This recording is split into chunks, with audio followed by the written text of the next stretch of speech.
Olá, seja muito bem-vindo mais uma vez ao meu canal. Eu sou Daniel Salomão e eu estou fazendo um ciclo aqui sobre investimento, especialmente em ciclos. Esse assunto foi levantado em algumas conversas que eu tive com alguns investidores e na exposição de métodos, alguns comentaram que não investiam em empresas cíclicas. E eu quis colocar aqui uma argumentação baseada em experiência pessoal, inclusive, de como que você pode, como investidor, se beneficiar dos ciclos. Se você não viu ainda, já tem 2 vídeos na série, um vídeo introdutório e um sobre a Vale, meu racional de investimento, e aqui eu vou falar sobre o setor de construção hoje.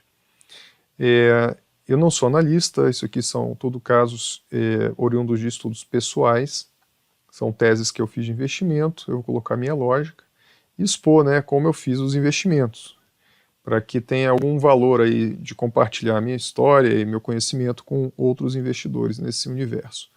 Muito bem, o estudo de caso aqui vai ser sobre a empresa EZTEC. Primeiramente, eu vou falar, obviamente, a respeito de ciclo imobiliário. É um pouco mais complicado avaliar o ciclo imobiliário pelo seguinte: quando a gente fala, por exemplo, de uma empresa de mineração de ferro, como é a Vale, a gente tem uma exposição muito grande ao preço do minério de ferro, como eu coloquei no vídeo anterior. 95% da receita tem alguma relação com o preço do minério de ferro. Então acaba que a empresa tem uma sensibilidade muito grande ao indicador, que é a commodity. Então é mais fácil você entender o ciclo e ver o preço da commodity e criar até um racional de investimento. Pega, por exemplo, uma empresa como a Petrobras, que é de exploração de petróleo. Você tem ali a cotação do Brent, do barril de petróleo, também tem alguma correlação mais direta com a cotação da empresa. Isso acontece com vários outros setores. Agora, e na construção civil? Qual seria o indicador que eu poderia olhar e falar, isso aqui é o que dita o ciclo imobiliário? Aí que está o desafio, não existe um indicador único. Uma coleção deles pode ajudar, sim, a gente a interpretar a fase do ciclo e acabar fazendo investimentos baseados nessa tese. Então, para começar, eu vou falar aqui um pouco a respeito de uma das formas de se enxergar o ciclo imobiliário. Nós temos uma fase de expansão, onde há um aumento da oferta, né, de imóveis, de metros quadrados. Geralmente os preços começam a subir nessa fase, então a gente tem um fomento, ali, um aquecimento do mercado imobiliário.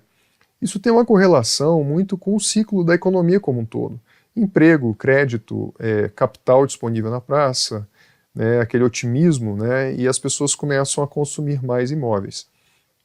Depois desse período de expansão, a gente entra num período de acesso de ofertas. Isso não é muito certo e pontual, isso vai acontecendo, é um processo e tem tempos diferentes em regiões diferentes, preços de imóveis diferentes, padrões de acabamento diferentes, cidades, estados e por aí vai. Então a gente tem um momento de excesso de ofertas, normalmente nesse período os preços começam a sofrer uma pressão de queda, tá? Inicialmente descontos, você tem menos lançamentos, o mercado encontra alguma saturação. Depois a gente tem um período de recessão, onde os preços caem de forma mais significativa, você tem uma diminuição maior na quantidade de imóveis novos. Depois a gente entra num período geralmente de recuperação, onde os preços começam a estabilizar, e algum ponto ou outro você começa a ter já indícios de valorização, e a gente acaba retomando o ciclo de expansão novamente. Bem, a gente pode também avaliar indicadores mais objetivos para interpretar esse ciclo que eu acabei de comentar. Por exemplo, o aumento de estoque seria um volume de lançamentos, que são os VGVs, os volumes globais de vendas, né, ele começam a aumentar significativamente. A gente consegue ler isso um pouco melhor em empresas de capital aberto, né, o volume de vendas de lançamentos começa a aumentar muito rapidamente, e os preços também começam a sofrer aumentos, né, aumentos que muitas vezes eles vão descolar da inflação, do crescimento do PIB de uma região, do crescimento realmente do poder aquisitivo. Tem os indicadores também que eu chamo de euforia, que não é tão quantitativo assim. Como, por exemplo, compra especulativa alavancada. Quando você vir um corretor vendendo imóvel na planta e falando assim, olha, você pode comprar 2 na planta, 3 na planta, quando for entregar o empreendimento, você vende o ágio de 2 e quita 1. Você vê essa ideia, geralmente a gente tem especulação acontecendo. É a compra alavancada. Por quê? A pessoa que faz isso, ela não quer ficar com o imóvel, ela quer especular com a valorização do ágio. Isso é especulação pura. Ela não quer ficar com aquele imóvel para alugar ou para morar para si. Ela simplesmente quer ganhar com a valorização e ela faz uma compra alavancada. Então você tem um preço total do imóvel, ela paga apenas um ágio e vai carregando a valorização daquele imóvel.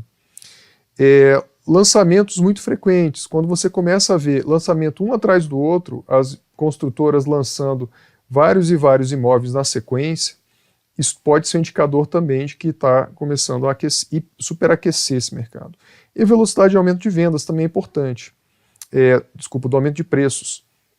Você vê, por exemplo, uma construtora lançando um imóvel e fala assim, a tabela tem primeira, segunda, terceira tabela, já tem o preço pré-combinado ali. Então, na primeira X, na segunda aumenta, sei lá, 10, 15%, na terceira aumenta mais um pouco.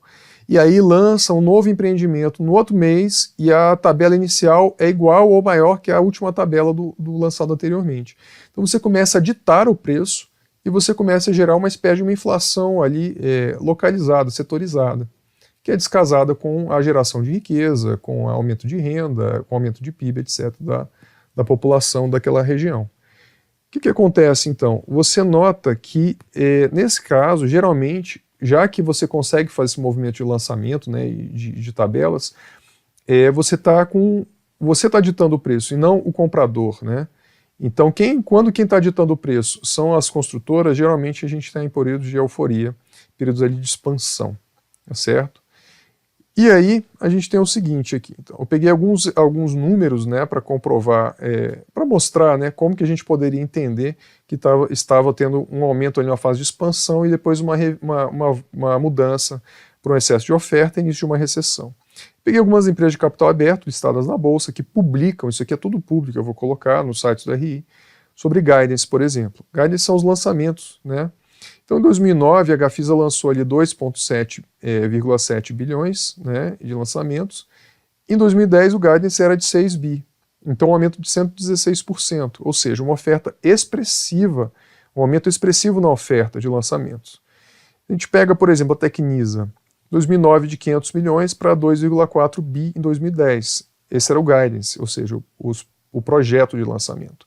7 lançamentos para 27. E a área útil em metros quadrados de 98 mil para 580 mil. A gente vê aqui, então, que nesse período provavelmente a gente estava numa fase de expansão.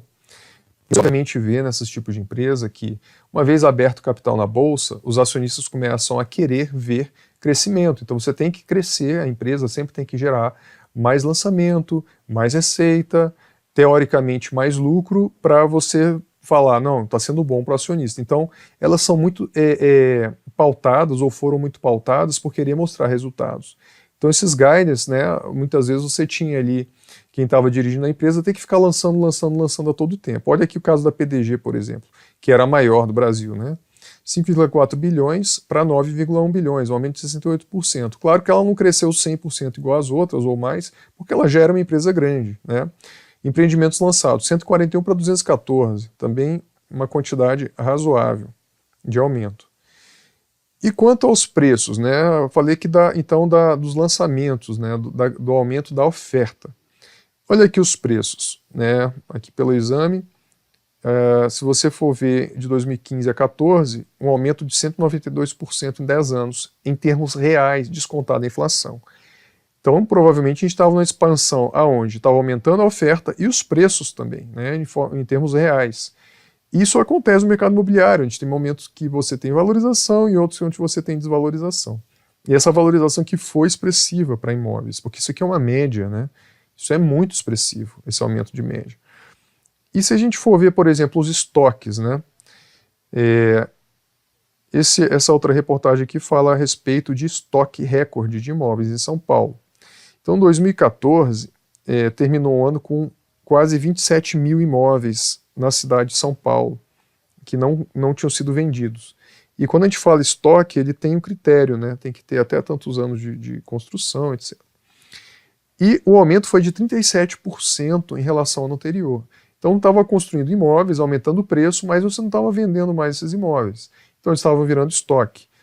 Eu vi algumas referências falando que você tinha alguns anos, sei lá, 4, 5, 6 anos de estoque em São Paulo para venda. Se você não construísse mais nenhum imóvel novo, você tinha demanda para suprir ali os consumidores. E se a gente olhar então, eu comentei que tinha fase de expansão, onde os preços aumentam, a oferta aumenta, e depois os preços começam a cair, a oferta começa a cair. E aqui então, em 2014, a gente estava já observando o aumento de estoques. A gente pega, por exemplo, aqui um gráfico, né, que eu achei na internet, eu achei bem interessante, por isso que eu estou utilizando. a gente tem as vendas líquidas de distrato, ou seja, vendas menos distrato, e os lançamentos, né, nessas barras aqui. Então, 2007 até 2011, uma expansão clara. E depois de 2012 e 2013, a gente vê que as vendas caem e os lançamentos caem. Então, provavelmente, a gente estava saindo no período de expansão e entrando no período de excesso de ofertas, que precede a recessão. E depois a gente começa a observar a queda, né, desses preços dos imóveis. De 2014 para 2015, a gente começa a ter uma pressão no preço dos imóveis. Parte disso foi causada pelos distratos, como é citado aqui nessa reportagem. E aí sempre no ciclo acontece isso. As pessoas começam a querer interpretar o que está acontecendo. É por causa do distrato que está acontecendo. É por causa da recessão da economia. Não tinha nada de errado com os imóveis, não tinha nada de errado com a produção dos imóveis e os preços que estavam acontecendo. Isso é por causa de efeitos externos. Ok, o ciclo imobiliário ele tem um casamento muito grande com o ciclo da economia do país, mas ela também é cíclica. Então a gente tem que aprender a interpretar isso, tá certo? Os distratos foram um problema muito sério na história recente do país. Por quê? Você tinha construção, e aí as pessoas começavam a operar alavancadas, comprando vários imóveis na planta, com a ideia de depois vender esses imóveis para um comprador final, né? Então, por exemplo, você comprava ali na primeira tabela, esperando vender lá na entrega das chaves para alguém que realmente ia morar no imóvel, tá certo? E o que acontece? Quando você faz isso, se você está no mercado de expansão, que tem muita gente comprando, a demanda para a compra de imóveis está grande, talvez realmente faltem alguns imóveis ali e acaba alguém comprando de quem está com ágio, por exemplo. Mas a partir do momento que você tem um lançamento muito substancial, a própria construtora não vendeu todos os imóveis na planta. Então, quando você vai vender o imóvel lá no momento das chaves, a construtora tem unidade de estoque. E o comprador prefere negociar com ela. Por quê? Porque ela oferece a primeira tabela, ou oferece desconto. A partir do momento que ela não consegue vender aquele imóvel, ela já vendeu várias unidades, ela vai vender as unidades que estão remanescentes. Então você tem uma desvantagem muito grande na hora de querer competir com a construtora. Se ela vendeu pelo preço que ela te vendeu, você já está perdido, porque você tem todo o custo de transação e você tem não vai ter lucro, né, na operação, você vai tendo uma exposição a prejuízo. Então muitos optaram pelo distrato, porque não estava conseguindo vender, tinha a pressão das chaves, a pessoa tinha que quitar o apartamento, ou começa a correr um reajuste de 1% mais inflação, depois que passa o período das chaves, muitos contratos são assim. Isso começava a ficar caro carregar essa operação, e muitas pessoas que estavam alavancadas não conseguiam mais cumprir com a obrigação, então começaram a fazer distrato. E outra possibilidade foram pessoas que ficaram desempregadas, tiveram queda de renda, realmente que não conseguiam mais carregar aquela operação, perderam crédito, né? Não tinham como acessar crédito e por aí vai. E como é que estavam as empresas, então? Quem começa a enxergar esse ciclo fala, bem, eu posso me beneficiar comprando ações de uma empresa que seja uma empresa bem posicionada no mercado, que possa se beneficiar disso. Então a gente começa a ver que as empresas do setor, né, relacionadas à atividade imobiliária começaram a sofrer pressão. Esses gráficos aqui que eu peguei do Fundamentos, eles são anualizados, então a gente pega a média das barras para ficar mais suavizado essas curvas, ficar mais fácil de entender visualmente. Não é trimestre isolado aqui, tá? É anualizado. Então olha ali a Even, em 2016 começa a ter prejuízo, a PDG já em 2012 começa a ter um prejuízo, a Tecnisa em 2012 também, a Cyrela, que é uma empresa interessante, pouco alavancada, começa a ter problemas ali em 2017 também, que foi mais tardio, né? Mas se a gente olhar desde 2015, a lucratividade veio caindo sistematicamente. E se a gente olhar também a dívida das empresas, a dívida líquida delas, né, em proporção ao patrimônio, a gente observa que algumas tinham uma dívida relativamente alta, de mais de 100% da dívida sobre patrimônio. Então, isso demonstra que as empresas estavam operando já com alguma alavancagem. Isso expõe muito essas empresas, porque se você contrai dívida, constrói um imóvel, não consegue vender, ele vira estoque, você continua tendo que honrar a dívida e você não necessariamente vai ter a valorização do imóvel na mesma proporção que você tem a perda financeira por causa da dívida. Então isso atrapalha muito. Eu costumo dizer que a empresa que ela não entende de ciclo, ela acaba tendo problemas muito sérios, porque ela vai alavancando financeiramente e ela, na contramão, quando o ciclo ele vira, ela geralmente ficam muito complicadas. E uma empresa que eu acompanho desde 2008, e a Zetec, Para mim, ela já era eleita como a provável empresa vencedora dos ciclos. A empresa já tem 40 anos, uma empresa que tem muita expertise, é uma empresa familiar, mas tem uma gestão muito bem feita, tem controles muito bem feitos de custo e outras características que eu vou colocar aqui ao longo da apresentação. Mas essa empresa é uma empresa que sempre eu achei ela muito boa no mercado imobiliário, que é muito complexo, mas ela sabe jogar o jogo do ciclo imobiliário. Essa empresa eu venho acompanhando então desde 2008, e quando virou o ciclo não foi diferente, ela acabou sofrendo também com todo esse cenário, né? Porque quem especulou com os imóveis dela também. Ela estava inserida no setor, o metro quadrado aumenta, depois ele cai, todo o setor ali envolvido acaba afetando de qualquer forma as empresas envolvidas. Essa empresa então não foi diferente, ela acabou sofrendo, seus preços sofreram, a cotação na bolsa sofreu. Mas o que a EZTEC tem de tão bom, assim, que me chama sempre a atenção e que me fez eleger ela como a empresa que eu queria usar para fazer esse investimento? A margem bruta é o resumo, né? É mais ou menos a tese que essa empresa ela não se envolve com uma atividade imobiliária onde ela não vai ganhar muito dinheiro. Ela prefere não empreender, ela prefere não construir se ela não for ser bem remunerada por isso. Isso é refletido no histórico que eu vou mostrar a seguir, mas olha essa apresentação aqui. De 16 empresas de capital aberto em diversas regiões, em 2015, a EZTEC estava com uma margem de 53%, margem bruta, né, de 53%, contra uma margem bruta do setor de 27%. Eles até colocam aqui na chamada, todos vendem, a EZTEC lucra. Não basta ter volume, não basta você ter venda, você precisa ter margem. E essa empresa, ela não entra para ter margens ruins. Isso é demonstrado no histórico de margem bruta.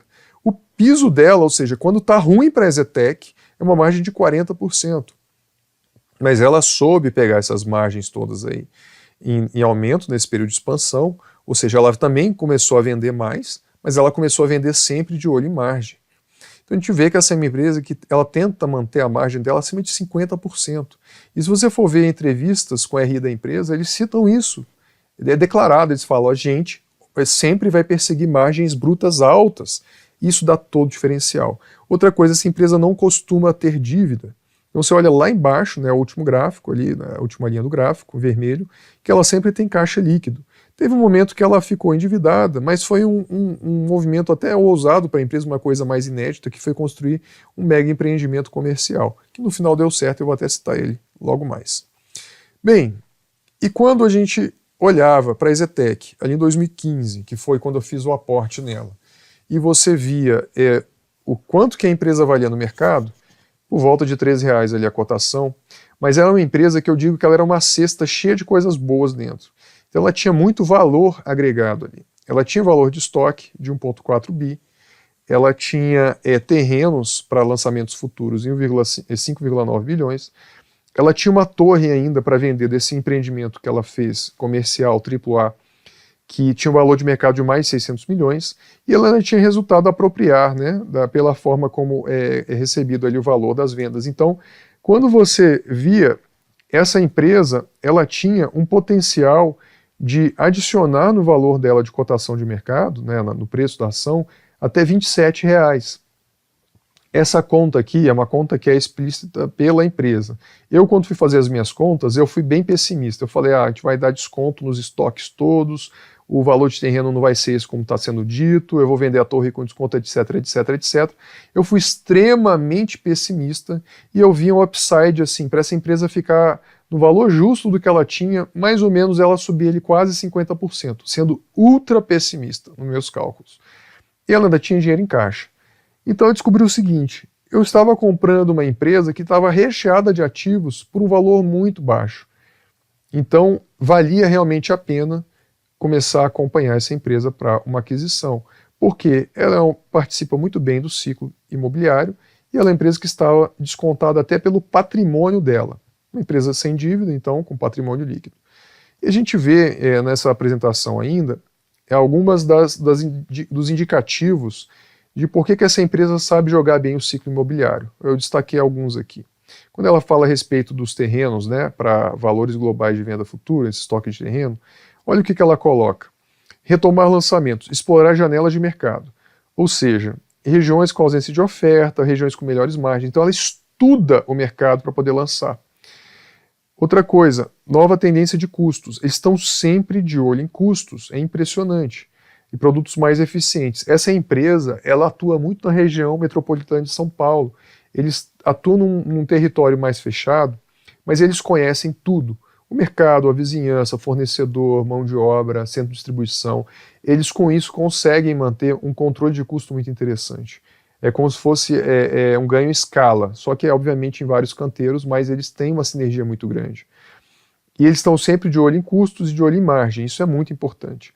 E o mais interessante que eu destaquei por último, a janela de aquisição com o mercado em recessão. Então eles esperam estar desvalorizado para comprar terreno, para comprar a obra que foi começada e não foi acabada por alguma outra empresa. Eles começam então a fazer as compras quando está todo mundo pressionado e dando desconto. Então eles conseguem, no fundo do ciclo, montar posições estratégicas para, na retomada do ciclo, acabar lucrando bem, ou tendo uma receita maior. E outra coisa que eu acho muito interessante é na satisfação que os consumidores da EZTEC têm. Primeiro que eles são pontuais. Segundo, se você entrar no YouTube, no canal deles e for ver, eles têm várias gravações de entregas, né, de eventos de entrega de imóvel. E assim, a satisfação dos clientes é imensa. Eles superam as expectativas muitas vezes. Então eles são uma empresa que tem um produto muito bom, com uma margem muito boa, e eles sabem ler no mercado quem quer produto, que hora que quer, para poder construir e ter vendas com sucesso. E uma fala que eu achei interessante do Flávio Zarzur, que ele fala sobre tecnologias, né? Quando você vai fazer perspectivas para o futuro, para daqui a 2 décadas, a incorporação de tecnologias e sistemas nas chamadas casas inteligentes é um caminho sem volta. Então eles estão acompanhando até isso, né? E quando a gente fala em ciclo, às vezes as pessoas falam assim, mas o ciclo imobiliário ele vai sempre acontecer? Bem, ele tem acontecido aí de forma comprovada, sei lá, mais de 100 anos. E é óbvio, né? A gente pode ter mudança do padrão de consumo, do perfil. Por exemplo, a população brasileira pode começar a encolher depois de 2040, 43 mais ou menos. Será que a demanda por imóveis residenciais vai ser igual? Vai mudar toda a forma como se vai fazer trabalho em casa, centro de distribuição, etc. Então você pode ter alterações, por exemplo, em imóveis até comerciais, até em outros tipos que essa empresa nem atua. Como é que vai ser o mercado lá na frente? Bem, eles se preocupam sim com mudanças, então é capaz de, em adaptações de ciclos futuros, eles estarem também preparados. E a minha tese de investimento foi a seguinte: eu acompanhava a empresa desde 2008, em 2009 ela estava num valor relativamente baixo, e ela fez nessa pernada de alta do ciclo aqui a valorização das empresas, das ações da empresa, para um valor expressivamente maior. Então aqui, por exemplo, eu pego uma valorização de 1,47 aqui nesse gráfico para R$23. Isso num período ali de 4 anos e meio. Então é uma valorização expressiva, né? Então eu tenho acompanhado essa empresa. Nessa queda do ciclo, nesse período de recessão, então aproveitei para fazer uma entrada quando eu achei que o preço já estava descontado. E eu entrei em 7 de agosto de 2015, a R$13,10. Fiz algumas outras poucas compras pontuais, um pouco após esse período, tá certo? Mas esse foi o valor aproximado meu de entrada. E o que eu tive de ganho aí? Então, eu paguei mais ou menos R$13 na ação, eu achei que a ação já bem descontada, com vários parâmetros ali pessimistas, ela valeria pelo menos 50% a mais, mas eu esperava também que aquela torre que ela tinha seria em algum momento vendido e provavelmente ela pagaria um dividendo extra por causa da torre, que era mais ou menos perto ali de R$3 por ação. E olha o que aconteceu. Eu carreguei as ações e comecei a receber dividendos ali. Aqui eu coloquei uma soma, isso aqui é do próprio site, né? E não tinha ainda um último dividendo aqui registrado, eu acabei colocando para fazer a soma. Eu recebi desde então dessa compra R$5,40. Isso quer dizer que o meu yield on cost, ou seja, o dividendo sobre o meu preço de compra foi maior que 40% do meu preço de compra. Já foi uma valorização, um ganho, né, muito interessante em cima da posição. E outra coisa que aconteceu interessante é que nesse ano, agora em 2019, a gente teve uma bonificação. Então, para cada 100 ações existentes, o acionista teria direito a 21,21 novas ações. Isso vai poder fazer um aumento ali de capital social. A empresa pegou a parte do patrimônio e acabou incorporando em forma de ações, né, essa nova divisão. Então, para cada 100 ações detidas, eu passei a ter 121 ações. Então, eu fiz aqui uma simulação para demonstrar como que pegar um ciclo num momento bom pode ser muito interessante para o investidor. Eu peguei com uma simulação daquela data que eu fiz da compra, de 1.000 ações a R$ 3,10, pagando R$ 13.100. Os dividendos que eu recebi de R$ 5.408,85 e a bonificação que eu recebi agora em abril de 2019. O valor, quando eu fiz essas contas todas, foi dia 20 passado. O valor de mercado, então, agora é de 1.212 ações, a R$ 38,00, dava mais de 46 mil. E se eu pegasse e somasse os dividendos em cima desse valor, e eu não estou corrigindo dividendo, estou fingindo que eu fiquei com ele parado, no preço de recebimento, em R$ 51 mil. Então eu tive um ganho bruto, né, para cada 1.000 ações de R$ 38 mil para um investimento de 13 mil. Em valorização, né, em termos aqui de retorno, então eu coloquei aqui um resumo, 294% de rentabilidade em 48 meses.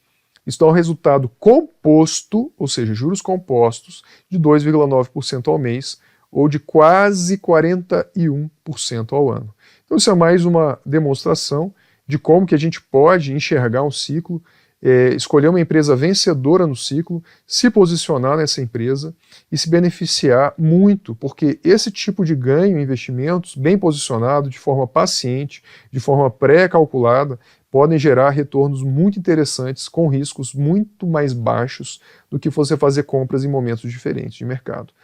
Então, a EZTEC, para mim, a tese que eu tinha já declarada lá em 2012, 13, 14, eu falava o seguinte: eu acho que quando a gente tiver uma pernada de baixa, esse monte de empresa super alavancado vai quebrar, ou vai falir, ou vai encolher, ou vai ter que diluir acionista lançando novas ações, fazendo captação de recursos.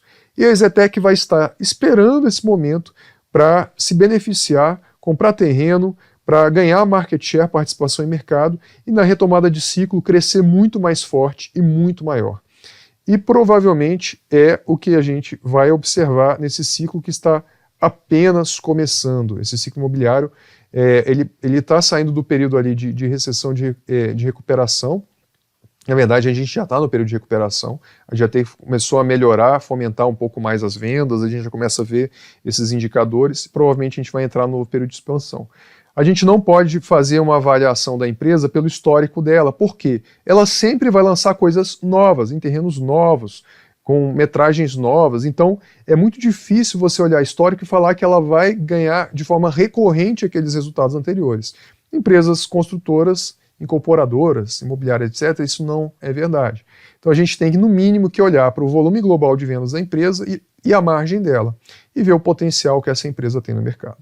Bem, pessoal, por hoje é só. Espero que tenham gostado e aproveitado. Deem o like, comentem aqui embaixo, compartilhem e vamos continuar falando sobre o assunto. Até a próxima, então. Um abraço.